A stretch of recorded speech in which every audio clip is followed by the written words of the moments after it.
ইতিহাসে শ্রেষ্ঠ মানব হওয়ার পাশাপাশি মুসলমানদের প্রাণ বলা হয় মহানবী সাল্লাল্লাহু আলাইহি ওয়াসাল্লামকে। তিনি হচ্ছেন মুসলমানদের জীবনের আদর্শ এবং রাসূলের জীবনী নিয়ে ইরানে একটি মুভি রিলিজ করা হয়েছিল এবং সেই মুভিটির নাম হচ্ছে Muhammad the Messenger of god. এই সিনেমাতে ডিটেলসে দেখানো হয়েছে রাসূল সাল্লাল্লাহু আলাইহি ওয়াসাল্লামের জীবন কেমন ছিল এবং নবীজি তার জীবনে কত কষ্ট করেছে তার এক ঝলক বোঝা যাবে এই ভিডিওতে। তাছাড়া এই সিনেমাতে তুলে ধরা হয়েছে আরব সমাজের বর্বর ইতিহাস। এছাড়া আব্রাহা বাহিনী কাবা শরীফকে ধ্বংস করতে এসেছিল, আল্লাহ কিভাবে কাবা শরীফকে রক্ষা করেছিলেন সেটাও ডিটেলসে দেখানো হয়েছে এই সিনেমাতে। তো আজকের ভিডিওটি তৈরি করার মূল উদ্দেশ্য হচ্ছে আপনাদের জানানো রাসূলের জীবন কেমন ছিল এবং একজন মুসলমান হিসেবে অবশ্যই আমাদের জানা উচিত রাসূল তার জীবনে কতটা কষ্ট করেছেন এবং তার জীবন কেমন ছিল। আমরা যদি নবীজির জীবন সম্পর্কে ভালো মতো নাই জানি তাহলে তাকে আদর্শ হিসেবে কিভাবে মানব। তো যাই হোক, আপনাদের উদ্দেশ্যে বলে দিই এই সিনেমাতে রাসূলের চেহারা দেখানো হয়নি। তো আপনাদের গ্যারেন্টি দিচ্ছি এই ভিডিওটি সম্পূর্ণ দেখার পর আপনার চোখ দিয়ে অবশ্যই পানি ঝরবে। তো এই কাহিনীর শুরুতে দেখানো হয় আরব সমাজের বর্বরতা। আরব সমাজ যখন অন্ধকারে ডুবেছিল তখন ছিল এই সময়কাল। যখন আমাদের প্রিয় নবী পৃথিবীতে আসেনি তখন আরবের অবস্থাকে বলা হতো আইয়ামে জাহিলিয়া, মানে সেই সময় আরবের মানুষজন অন্ধকারে বসবাস করত। তাদের না কোনো জ্ঞান ছিল আর না তারা জানতো মানুষের সাথে কিভাবে ব্যবহার করতে হয়। তাছাড়া আরব সমাজে কোনো আইন কানুনও ছিল না। যারা শক্তিশালী ছিল তারা দুর্বলদের উপর অত্যাচার করত। অশ্লীলতা এবং বেহায়াপনা পুরো সমাজকে ঘিরেছিল এবং সেই সময় নারীদের কোনো অধিকারই ছিল না। নারীদের ওপর নানা রকম জুলুম এবং অত্যাচার করা হতো। এমনকি অনেক সময় কন্যা সন্তানদের জীবন্ত কবর দেওয়া হতো। মানুষ তার কন্যা সন্তানকে জীবিত কবর দিচ্ছে, এতে তাদের এতটুকু কষ্ট লাগতো না। নারীদেরকে তখন ভোগের পণ্য মনে করা হতো, এমনকি হাটে বাজারে নারীদেরকে বিক্রি করা হতো। সেই সময় পৃথিবীর বিভিন্ন প্রান্ত থেকে মুসলমানরা আসতো কাবা শরীফকে তাওয়াফ করার জন্য। কিন্তু অবাক করা বিষয়টি হচ্ছে তখন কাবা শরীফের ভেতরে ছিল 360টি মূর্তি। কারণ তৎকালীন সময়ে মক্কাতে মুসলমান ধর্মের মানুষের পাশাপাশি খ্রিস্টান, ইহুদি এবং বিভিন্ন ধর্মের মানুষ বসবাস করত। সেই সময় মক্কাতে কাফির এবং মুশরিকের সংখ্যা ছিল অনেক বেশি, তাছাড়া তাদের দাপটও ছিল অনেক বেশি। এরপর দেখানো হয় 570 খ্রিস্টাব্দ। তখন মক্কার নেতা ছিলেন কুরাইশ বংশের প্রধান এবং নবীজির দাদা আব্দুল মুত্তালিব। তিনি কাবা ঘরের রক্ষণাবেক্ষণের দায়িত্ব ছিলেন। তখন নবীজি মায়ের গর্ভে ছিলেন। তখন হঠাৎ করে আরবে একটি বিশাল হস্তি বাহিনী দেখা যায় এবং সেই বাহিনী আস্তে আস্তে মক্কা শহরের দিকে এগিয়ে যাচ্ছিল এবং মানুষজন তাদের ভয়ে বাড়িঘর ছেড়ে পালাচ্ছিল, কারণ সেই বিশাল বাহিনীকে প্রতিহত করার মতো শক্তি তাদের ছিল না। ততক্ষণে সেই বাহিনী মক্কার বিভিন্ন মানুষকে ধরে তাদের উপর অত্যাচার করতে শুরু করে দিয়েছিল এবং সেই বাহিনী নবীজির দাদা আব্দুল মুত্তালিবের 200 উটসহ মক্কাবাসীর সব উট দখল করে নিয়েছিল, যাতে মক্কাবাসী ওই বিশাল বাহিনীর সাথে লড়াই করতে না পারে। এবং তখন দেখা যায় নবীজির চাচা আবু তালেব এসে তার দাদা আব্দুল মুত্তালিবকে মক্কার পরিস্থিতি সম্পর্কে জানায় এবং আবু তালেব বলে ওই বিশাল বড় হস্তি বাহিনীর সাথে লড়াই করে আমরা পারবো না, বরং আমরা সারেন্ডার করে দিই। আব্দুল মুত্তালিব তখন তার ছেলে আবু তালেবকে নিয়ে ওই হস্তি বাহিনীর উদ্দেশ্যে রওনা হয় এবং সেই হস্তি বাহিনীর প্রধান ছিল তৎকালীন মক্কা শহরের পাশে অবস্থিত ইয়েমেনের রাজা এবং তার নাম হচ্ছে আব্রাহা। এবং আব্রাহার অনেক বড় বিশাল বাহিনী থাকার পাশাপাশি তার অনেক শক্তি ছিল। তৎকালীন সময়ে আরবের বেশিরভাগ মানুষ অজ্ঞতায় থাকলেও সবাই এটা জেনে গিয়েছিল যে ইসলাম হচ্ছে পৃথিবীর সর্বশ্রেষ্ঠ ধর্ম এবং ইসলামই একমাত্র সত্য ধর্ম। তাই বিভিন্ন প্রান্তের মানুষ তখন দলে দলে ইসলাম গ্রহণ করেছিল এবং তারা হজ করার জন্য মক্কায় ছুটে আসত। ইসলাম ধর্ম এবং কাবার এতটা গ্রহণযোগ্যতা দেখে আব্রাহা ইয়েমেনের একটি শহরে কাবার মতো একটি গির্জা তৈরি করেছিল, কারণ আব্রাহা চেয়েছিল মানুষ খ্রিস্টান ধর্ম গ্রহণ করুক এবং তার তৈরি গির্জাতে মানুষ বেশি বেশি আসুক। কিন্তু আব্রাহা যখন দেখে তার চাওয়া কোনোভাবে পূরণ হচ্ছিল না, আব্রাহা তখন রাগে এবং ক্রোধে ফেটে পড়ে। সেই কারণে আব্রাহা একদিন সিদ্ধান্ত নেয় যে কাবা শরীফকে সে ভেঙে ফেলবে। তাই আব্রাহা তার 60,000 সৈন্য এবং 13টি হাতি নিয়ে মক্কার দিকে আসতে থাকে। এর মধ্যে আব্দুল মুত্তালিবও সেখানে পৌঁছে যায় এবং তিনি আব্রাহাকে বলে, আমি আপনাকে সতর্ক করছি, আপনি যে ঘরটি ধ্বংস করতে যাচ্ছেন সেটি হচ্ছে আল্লাহর ঘর, তাই এই বিপজ্জনক কাজ থেকে দূরে থাকুন। কিন্তু আব্রাহা তার কোনো কথাই শুনতে চাচ্ছিল না। আব্দুল মুত্তালিব তখন তাকে বলে, আপনি আমার উট ফেরত দিন। এই কথাটি শুনে আব্রাহা বেশ অবাক হয়ে যায়। আব্রাহা বলে, আমি আপনার প্রিয় উপাসনা ধ্বংস করে দিচ্ছি আর আপনি এসেছেন উট চাইতে? আপনার বাপদাদারা তো ওই কাবা শরীফকে ইবাদত করত, আমি সেই কাবা শরীফকে ভেঙে দিলে আপনার সম্মান তো ধুলোয় মিশে যাবে। তখন আব্দুল মুত্তালিব বলে, আমি আমার উটের মালিক, তাই আমি শুধু আমার উট চাইতে এসেছি। কিন্তু এই মক্কা এবং কাবা ঘরের মালিক হচ্ছে আল্লাহ সুবহানাহু ওয়া তাআলা, এবং আমি নিশ্চিত আল্লাহ তার ঘরকে অবশ্যই রক্ষা করবেন। এর উত্তরে আব্রাহা বলে যে আজকে আমি এটা দেখতে চাই কিভাবে তোমার আল্লাহ কাবা ঘরকে আমার হাত থেকে রক্ষা করে। এরপর আব্রাহা আব্দুল মুত্তালিবকে তার উটগুলো ফেরত দেয় এবং আব্দুল মুত্তালিব তার উটগুলো নিয়ে তার বাসায় ফেরত আসে। পরবর্তী দিনের সকালে আব্রাহা তার হস্তি বাহিনী নিয়ে মক্কা শহরে ঢুকতে যাচ্ছিল, কিন্তু হাতিগুলো যখন কাবা ঘরের সীমানাতে চলে আসে তখন হাতিগুলো সামনের দিকে এগোতে চাইছিল না। তাদের পাগুলো যেন একদম পাথর হয়ে গিয়েছিল। আব্রাহা এবং তার সৈন্যরা একটু চালাকি করে, জোর করে তারা হাতিগুলোর মুখ অন্যদিকে ঘুরে দেয় এবং হাতিগুলোকে তারা ভালো ভালো খাবার খেতে দেয় এবং সেই সমস্ত খাবার তারা কাবা ঘরের সামনে ছড়িয়ে দেয়। হাতিগুলো সেই খাবারের লোভে কাবা শরীফের দিকে এগোতে থাকে। এদিকে আব্দুল মুত্তালিব অনেক চিন্তিত হয়ে পড়েন। তিনি ভারাক্রান্ত মন নিয়ে কাবা ঘরের সামনে আসেন। তখন কাবা ঘরের দরজার একটি শিকল ছিল। আব্দুল মুত্তালিব সেই শিকলটিকে শক্ত করে চেপে ধরেন। তিনি কাবা ঘরের দরজার উপরে মাথা রেখে কাঁদতে থাকেন। এরপর আব্দুল মুত্তালিব মহান আল্লাহর উদ্দেশ্যে বলে, হে আল্লাহ, এই ঘরটি তোমার এবং এই ঘরকে রক্ষা করার দায়িত্ব তোমারই। আমরা তো শুধুমাত্র তোমার বান্দা এবং গোলাম। আমরা শক্তিতে খুবই দুর্বল, আমাদের পক্ষে আর কিছু করা সম্ভব হচ্ছে না। এখন তুমি কিছু একটা ব্যবস্থা করো। এই কথাগুলো বলতে বলতে তিনি কান্না করছিলেন। তখনই তিনি আকাশ থেকে বেশ কিছু আওয়াজ শুনতে পায়। তাই তিনি আস্তে আস্তে সামনের দিকে এগোতে থাকে। তখন তিনি আকাশের দিকে তাকালে দেখতে পায় শত শত পাখি উড়ে আসছে। আব্দুল মুত্তালিব সেই পাখিগুলোর দিকে এক দৃষ্টিতে তাকিয়েছিলেন এবং তিনি মনে মনে ভাবছিলেন এটাই হতো আল্লাহ থেকে প্রেরিত সাহায্য, এবং তিনি ততক্ষণে বুঝে গিয়েছিলেন যে এই পাখিগুলোই কাবা শরীফকে রক্ষা করবে। এছাড়া তিনি লক্ষ্য করলেন প্রতিটি পাখির কাছে 3টি পাথর ছিল। একটা পাথর ছিল পাখিদের মুখে আর 2টি পাথর ছিল তাদের 2 পায়ে। এমনকি সেই পাখিগুলো ঝাঁক বেঁধে এসে কাবা শরীফকে তাওয়াফ করছিল। ততক্ষণে আব্দুল মুত্তালিব বুঝে যায় আজ পৃথিবীর কোনো শক্তি কাবা শরীফের কিছু করতে পারবে না। এরপর সমস্ত পাখিগুলো ছুটে যায় আব্রাহা এবং তার সৈন্যের দিকে। আব্রাহা এবং তার সৈন্যবাহিনী আবাবিল পাখিগুলোকে দেখে অনেক ভয় পেয়ে যায়। তারা তখন সেখান থেকে পালিয়ে যাওয়ার চেষ্টা করে, কিন্তু ততক্ষণে সমস্ত পাখি তাদের কাছে যে পাথর ছিল সেগুলো নিচে ফেলতে থাকে। এই পাথরগুলো বৃষ্টির মতো ওই সৈন্যবাহিনীর উপরে পড়ছিল এবং প্রতিটি পাথর ওই সৈন্যগুলোর শরীর ভেদ করে ঢুকে যাচ্ছিল। এরপর আস্তে আস্তে সকল সৈন্যবাহিনী মারা যায়। এমনকি এই ঘটনায় আব্রাহ সেখানেই মারা যায়। আল্লাহ এই কাফেরদেরকে একেবারে মাটির সাথে মিশিয়ে দেয়। আল্লাহ তাআলার ইচ্ছায় ছোট ছোট পাখিগুলোর মাধ্যমে 60,000 সৈন্য মারা গিয়েছিল। এমনকি এই ঘটনার বর্ণনা দেওয়া হয়েছে পবিত্র কুরআনের সূরা ফিলে, এবং ফিল সূরাতে ডিটেলসে বলা হয়েছে যে আল্লাহ এই হস্তি বাহিনীর সাথে কি করেছিল। তো এভাবে সেদিন কাবাঘর রক্ষা পেয়েছিল। এখনো পর্যন্ত পৃথিবীর কোনো শক্তি কাবাঘরের কোনো কিছু করতে পারেনি। তো যাই হোক, এই ঘটনার পর প্রায় 2 মাস কেটে যায়। এরপর আমরা দেখতে পাই একটি রাতের ঘটনা। মক্কাবাসীরা সেদিন নিজ নিজ কাজে ব্যস্ত ছিল। নবীজির দাদা আব্দুল মুত্তালিব সেই দিন রাতে কাবা শরীফের উপর দাঁড়িয়েছিলেন। হঠাৎ করে তিনি আকাশের দিকে তাকালে একটি উজ্জ্বল আলো দেখতে পান, যেটি আরব শহর থেকে পুরো পৃথিবীর দিকে ছড়িয়ে পড়ে। এই বিশাল আলো দেখতে পেয়ে আব্দুল মুত্তালিব অনেক অবাক হয়ে যান। এরপর তিনি দৌড়ে নিচে চলে আসেন। এরপর তিনি কাবা শরীফের ভেতরে আসলে দেখতে পান কাবা শরীফের ভেতরে যে 360টি মূর্তি ছিল সেগুলো আস্তে আস্তে ভেঙে পড়তে থাকে। সেই দিন কাবা শরীফের ভেতরে যত মূর্তি ছিল তারা নিজে নিজে মাটিতে পড়ে ভেঙে গিয়েছিল। এরপর যখন তিনি কাবা শরীফ থেকে বাইরে বের হয়ে আসলেন তখন তিনি দেখতে পেলেন কুফা এবং সিরিয়ার মাঝখান থেকে হঠাৎ পানি বেরোচ্ছে, অথচ বহু বছর ধরে এখানে কেউ পানি দেখেনি। তখনই আব্দুল মুত্তালিব তার ঘরের দিকে তাকান। তখন তিনি দেখতে পায় তার ঘর থেকে অদ্ভুত এক নূরের আলো বের হচ্ছে। এই রকম নূরের আলো এর আগে তিনি কখনোই দেখেননি। এরপর আব্দুল মুত্তালিব তার ঘরের দিকে আস্তে আস্তে এগোতে থাকে। যখন তিনি তার ঘরের দরজার কাছে এসে পৌঁছান তখন তিনি দেখতে পান মা আমিনার কোল জুড়ে একটি ফুটফুটে শিশু এসেছে এবং সেই শিশুর শরীর থেকে অদ্ভুত রকমের আলো বের হচ্ছে। আর এই দৃশ্য দেখার পর আব্দুল মুত্তালিবের চোখে পানি চলে আসে, কারণ সে সবাই অন্ধকার যুগে আলোর প্রদীপ হয়ে এসেছেন রাসূল সাল্লাল্লাহু আলাইহি সাল্লাম। পরবর্তী দিনে আব্দুল মুত্তালিব তার নাতি রাকিকার জন্য উট কুরবানি দেন এবং মক্কার সকল গরিব দুঃখীদের তিনি খাওয়ার ব্যবস্থা করে দেন, এবং সেখানে তাকে সাহায্য করছিল তার ছেলে আবু তালেব। তখনই সেখানে নবীজির আরেক চাচা আবুল আহাব চলে আসে। তবে আবুল আহাব সেখানে বসে খেতে চাইছিল না, কারণ সেখানে গরিব দুঃখীরা খাচ্ছিল। গরিব দুঃখীদের সাথে বসে খেতে হবে বলে আবুল আহাব সেখান থেকে চলে যায়। এবং যেমনটা জানেন, আবুল আহাব ছিল অনেক অহংকারী। অন্যদিকে মা আমিনার বুকে দুধ হচ্ছিল না, যার কারণে শিশু মোহাম্মদের দুধ পান করানোর জন্য একজন মহিলাকে ডাকা হয়, এবং সে ছিল আবুল আহাবের স্ত্রীর দাসী। তাই আবু লাহাব যখন ঘরে ফেরে তখন তার স্ত্রী তার সাথে অনেক রাগারাগি করে।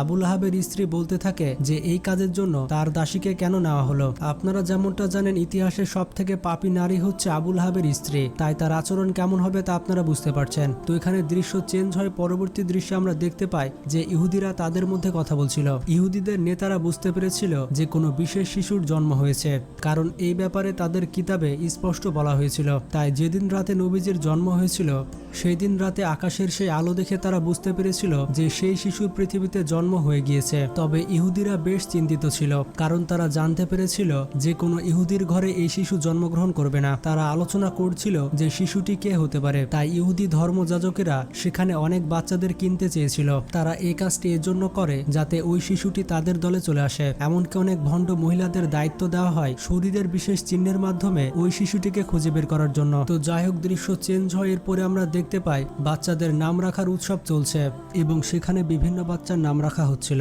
সেখানে সবাই মিলে আনন্দ করছিল। তখন সেখানে আব্দুল মুত্তালিব চলে আসে শিশু মুহাম্মাদের নাম রাখার জন্য। তিনি সেখানে আসার পর সবার প্রথমে হাজরে আসওয়াদে হাত রাখেন, মানে সেই কালো পাথরে হাত রাখেন। তখন দেখা যায় কাবা শরীফের যে দরজা ছিল সেই দরজার হাতল দরজাটিকে বাড়ি মারছিল এবং শিশু মুহাম্মাদের শরীর থেকে নূরের আলো বের হচ্ছিল। আব্দুল মুত্তালিব তখন সবার সামনে শিশু মুহাম্মাদের নাম ঘোষণা করেন। তিনি সবার সামনে ওই শিশুটির নাম রাখে মোহাম্মদ। এই নামটি শুনে সেখানে থাকা মানুষজন একে অপরকে বলাবলি করতে থাকে, এটা আবার কেমন নাম, আমরা তো জীবনে এই ধরনের নাম শুনিনি। তাছাড়া এই নামটি তো আমাদের দেবদেবীর নামের সাথে মিলছে না। আসলে মোহাম্মদ নামটি এর আগে তারা কখনো শোনেনি, তাই মানুষজন এটা নিয়ে বলাবলি করছিল। তখন সেখানে আবু তালিব সবার সামনে এসে বলে, হে লোক সকল, তোমরা সবাই থামো, এই শিশুটির নামকরণ করা হয়ে গিয়েছে আর তোমরা তা কখনোই পরিবর্তন করতে পারবে না। এই বলে তিনি সবাইকে থামিয়ে দেন। পরবর্তীতে মানুষজন স্বাচ্ছন্দ্যে এই নামটিকে মেনে নেয়। এরপর দেখা যায় আবু লাহাব তার স্ত্রীর সেই দাসীকে নিতে এসেছে। আবু লাহাবের স্ত্রীর দাসী নবীজিকে প্রথম দুধ পান করিয়েছিল। এর ফলে ক্ষুধার্ত নবীজি আর দুধ পান করতে পারছিল না। আব্দুল মুত্তালিব যখন জানতে পারল তখন তিনি সরাসরি আবু লাহাবের কাছে গেলেন এবং তিনি এর কারণটি জানতে চাইলেন। আবু লাহাব তখন বলে, এই দাসী আমার স্ত্রীকে আমি উপহার দিয়েছিলাম, যার কারণে এই দাসীর মালিক হচ্ছে আমার স্ত্রী। এটা শুনে আব্দুল মুত্তালিব বলে, তুমি মোহাম্মদের চাচা হয়ে এই কথা বলছো, অথচ আমি নিজে মোহাম্মদের জন্য আমার জানটা দিতেও প্রস্তুত। আল্লাহ সবকিছু দেখছিলেন। আল্লাহ মুহাম্মদ সাল্লাল্লাহু আলাইহি সাল্লামকে বেশি দিন দুগ্ধ কষ্টে রাখেননি। সেই সময় আরবের রীতি ছিল যে সন্তান জন্মগ্রহণ করার পর তাকে দুধ পান করানোর জন্য এবং মরুভূমি থেকে দূরে মুক্ত আবহাওয়ায় লালন পালন করার জন্য বেদুইন মহিলাদের কাছে দিয়ে দেওয়া হতো এবং নির্দিষ্ট সময় পর সেই ছেলেটিকে আবার ফেরত নেওয়া হতো। এর আরো একটি বিশেষ কারণ ছিল, বাচ্চারা যাতে বিশুদ্ধ আরবি শিখতে পারে। এইসব কিছুর জন্য সেই বেদুইন মহিলাদেরকে ভালো পরিমাণে অর্থকড়ি দেওয়া হতো। তো প্রতি বছরের মতো এই বছরেও বেদুইন মহিলারা মক্কায় এসেছে বাচ্চা দত্তক নিতে। এইবার অনেক দম্পতি এসেছে মক্কায় বাচ্চা দত্তক নিতে। এরপর আমরা একটি দম্পতিকে দেখতে পাই। সেই দম্পতি অনেক ক্লান্ত ছিল এবং তাদের উটের অবস্থাও খুব খারাপ ছিল, কারণ মরুভূমির উত্তপ্ত গরমের মধ্য দিয়ে মক্কাতে আসতে হয়েছে তাদেরকে। তাছাড়া তাদের কাছে তেমন টাকা পয়সা ছিল না, যার কারণে তারা বাধ্য হয়ে তাদের উটকে কম দামে বিক্রি করে দেয়। এরপর তারা বাচ্চা খুঁজতে থাকে দত্তক নেওয়ার জন্য। তারা মক্কাতে পৌঁছাতে অনেক দেরি করে, যার কারণে তারা এসে দেখে মক্কাতে সব বাচ্চারা দত্তক নেওয়া হয়ে গিয়েছে। এটা দেখার পর তাদের মন খারাপ হয়ে যায়, কারণ তারা এখন আর কোনো বাচ্চা দত্তক পাবে না। এদিকে কসাই যখন তাদের উটকে জবাই করতে যাবে ঠিক তখনই সেই উটটি যেখান থেকে উঠে দৌড় দেয় এবং উটটি দৌড়াতে দৌড়াতে নবীজির বাসায় এসে থামে। এটা দেখে বেদুইন স্ত্রী ওই উটের পেছনে দৌড়াতে দৌড়াতে নবীজির বাসায় চলে আসে। তখন নবীজির মা আমেনা ওই মহিলাটিকে অনেক ক্লান্ত দেখতে পান, যার কারণে মা আমেনা ওই বেদুইন মহিলাটিকে কিছু খাবার খাওয়ানোর জন্য তার ঘরের ভেতরে নিয়ে যায় এবং তার পিঠে যে বাচ্চা রয়েছে সেই বাচ্চাটিকে দোলনায় শুয়ে দিতে বলে। যখন তিনি তার বাচ্চাটিকে দোলনায় রাখতে যান তখন তিনি শিশু মোহাম্মদকে দেখতে পান এবং নবীজির শরীর থেকে নূরের আলো চমকাচ্ছিল। সেই মহিলাটি তখন নবীজিকে কোলে তুলে নেন এবং তাকে ক্ষুধার্ত দেখে নিজের বুকের দুধ পান করান এবং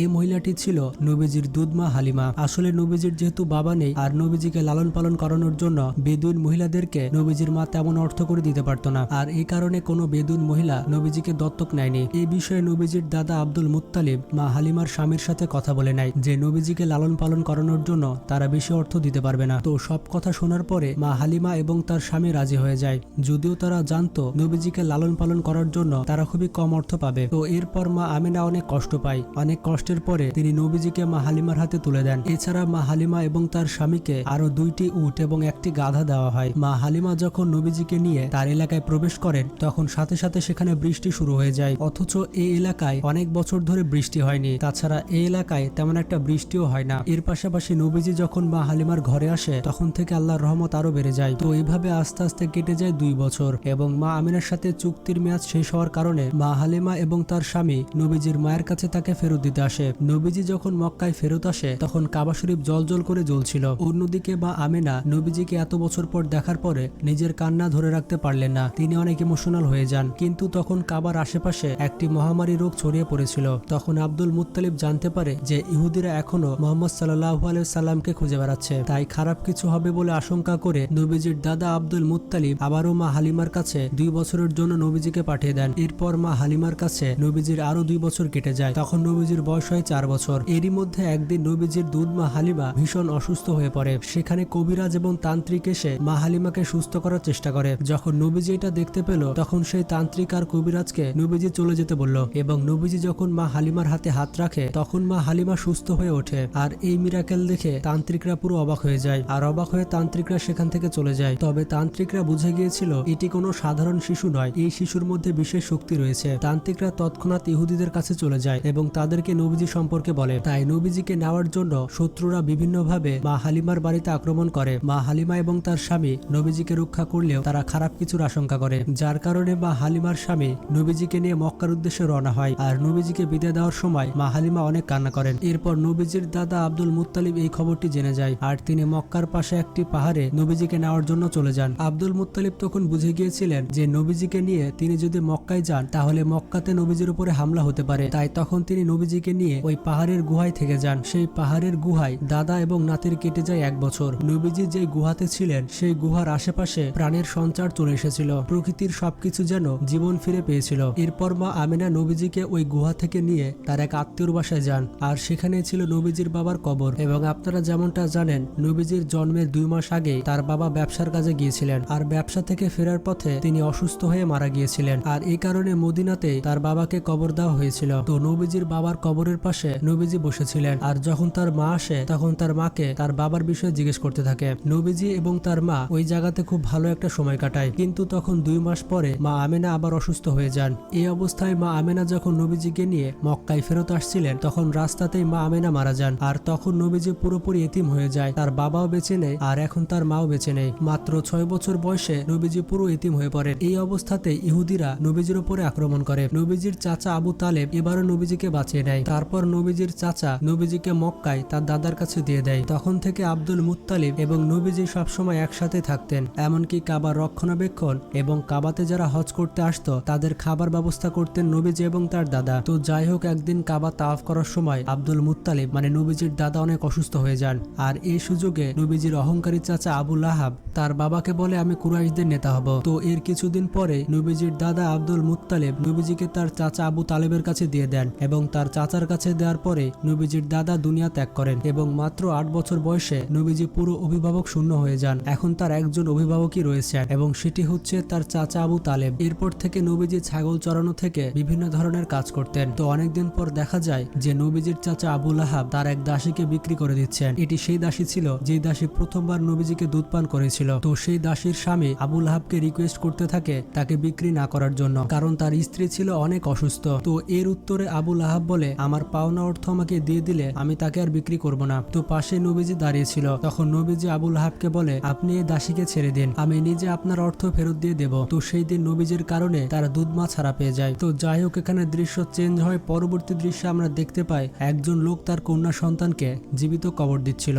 আর সেই সময় লোকটির স্ত্রী তার পায়ে ধরে কান্না করতে থাকে। তার স্ত্রী তাকে বারবার রিকোয়েস্ট করতে থাকে ওই বাচ্চাটিকে কবর না দেওয়ার জন্য। তখন নবীজি কাছে আসে আর সেই বাচ্চাটিকে নিজের কোলে তুলে নেয়। নবীজি সেই লোকটাকে বোঝাতে থাকে এবং নবীজি তাকে বলে মেয়ে সন্তান হচ্ছে বাবার জন্য রহমত স্বরূপ এবং নবীজি বিভিন্ন ভাবে ওই লোকটিকে বোঝাতে থাকে। তো নবীজির কথা শুনে ওই লোকটির মন মায়াতে ভরে যায় এবং প্রথম তারা তাদের কন্যা সন্তানকে গ্রহণ করে। তো এইভাবে দেখতে দেখতে নবীজির বয়স হয়ে যায় 12 বছর। তো নবীজির চাচা যেহেতু ব্যবসায়ী ছিলেন তাই ব্যবসার কাজে প্রতি বছর একবার সিরিয়া যেতেন। তবে এবার নবীজি বায়না ধরলেন তিনিও তার চাচার সাথে সিরিয়া যাবেন। তো এরপর নবীজি তার চাচার সাথে সিরিয়া সফরে রওনা হলেন। প্রতিমধ্যে বর্ষা নামের একটি জায়গায় তারা তাঁবু ফেললেন। তো সেই জায়গাতে একটি ইহুদি গির্জা ছিল এবং সেই গির্জায় একজন ইহুদি পাদ্রী ছিল। সেই ইহুদি পাদ্রী নবীজিদের যে কাফেলা ছিল সেই কাফেলাকে দাওয়াত করেছিল। সেই সময় তিনি বালক মোহাম্মদকে দেখে বুঝতে পারেন যে তিনি হলেন শেষ নবী। এটা যেমন তাদের কিতাবে লেখা ছিল ঠিক তেমন তার অন্তর্দৃষ্টি দিয়ে তিনি বুঝে ফেলেন এটি হচ্ছে শেষ নবী। এরপর তিনি আবু তালেবকে বলেন যে মুহাম্মদ এখন তোমার আশ্রয়ে রয়েছে, তাই তোমার আরো বেশি সতর্ক হওয়া উচিত এবং তোমার এখন সিরিয়া যাওয়া উচিত হবে না। সিরিয়ায় মুহাম্মাদের জন্য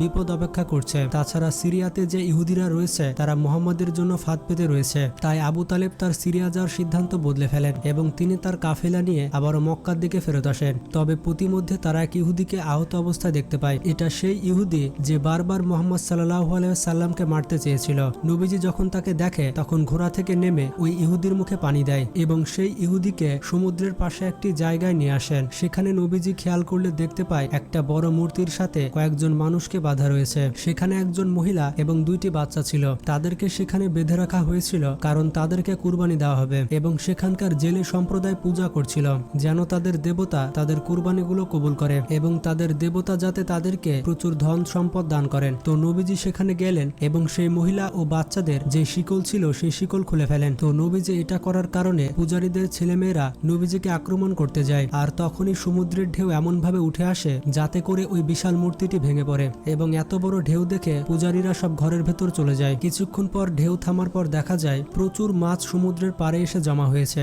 এতগুলো মাছ দেখে জেলেরা পুরোপুরি অবাক হয়ে যায় এবং তারা অবাক হয়ে সেই মাছগুলো কুড়াতে থাকে। আর দূর থেকে এই দৃশ্য দেখে ইহুদি লোকটা অবাক হয়ে যায়। আসলে আল্লাহর কাছে নবীজির এটা একটা প্রার্থনা ছিল। তো এখানে মুভির সিন পাল্টায় আর সিনেমার শেষ দৃশ্য দেখানো হয়। তো শেষ দৃশ্যে আমরা দেখতে পাই আবু তালিব বুড়া হয়ে গিয়েছে এবং তিনি কাবা শরীফের সামনে দাঁড়িয়ে সবাইকে আহ্বান করছেন। তিনি সবাইকে বলছেন কোনো রকম দ্বন্দ্ব ছাড়াই ইসলামের পথে ফিরে আসতে এবং মক্কার সব মানুষকে শান্তিমতো জীবনযাপন করতে। কিন্তু সেখানে কিছু ইহুদি নেতারা তখনও নবীজি এবং তার চাচাকে মিথ্যা প্রমাণ করতে চায়। তবে মক্কার মানুষ ততদিনে পরিষ্কার হয়ে গিয়েছিল। তারা এটা বুঝতে পেরে গিয়েছিল যে মুহাম্মদ সাল্লাল্লাহু আলাইহি ওয়াসাল্লাম হচ্ছে শেষ নবী এবং তার ধর্ম ইসলামই হচ্ছে পৃথিবীর শ্রেষ্ঠ ধর্ম এবং আস্তে আস্তে সবাই ইসলামের পথে আসতে থাকে। আর এখানে এই মুভিটি শেষ হয়ে যায়। তো এটাই ছিল নবী